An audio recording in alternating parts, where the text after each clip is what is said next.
Snow squalls and treacherous travel at times across the GTA. Now, while the accumulations aren't expected to be significant for the GTA, in the squall belts, whiteouts are guaranteed and perhaps road closures as well. But for us here in the GTA, we are looking at intense bursts of snow occasionally as those bands meander across the area, reduced visibility and rapidly changing weather conditions.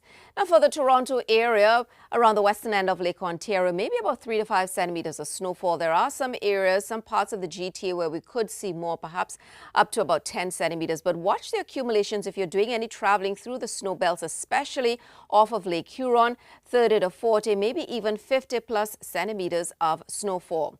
Now for any travel across the GTA, let's break down the timing for you. Already we are seeing that snow across the GTA through this morning, but as we head into the afternoon, we start to get a couple of intense bands organizing across the region and extending off of southern Georgian Bay and through Lake Huron. So let's pinpoint a couple of them. So by early afternoon, we can see we've got a band extending all the way from Goderich through Waterloo, Kitchener, Cambridge, and toward the Hamilton, Grimsby area. So the QEW will have some challenging travel through this afternoon. Another one again through Orangeville, the bottom end of the 400 and toward the east end of the city, and travel through the Midland Aurelia area into the Peterborough region. Will be into those squalls as well. We take you through around the 4 o'clock hour, and again, essentially the western end of Lake Ontario. This is the area we'll have to watch, because if these bands continue to meander in that area, this could be a challenging travel region for us.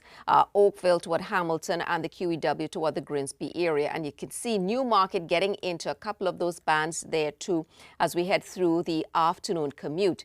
We continue to around 6 o'clock, and again, Orangeville for us through Newmarket and toward the Pickering area, the east end of the GTA, into perhaps a lesser intense band, but again, the western end of Lake Ontario coming off of that band from the Goderich region, extending through the Kitchener region. You're traveling home through the evening hours, you will be encountering a couple of these bands. 7, 8 o'clock, still looking at a couple of those bands moving through. Now we head into our Friday now, starting to see those winds shift out of the northwest. We get a slight shift in those lake effect bands now. And then as we continue through the day on Friday, watch for again those northwesterly winds, quite gusty, continue to bring those bursts of snow intruding into the GTA.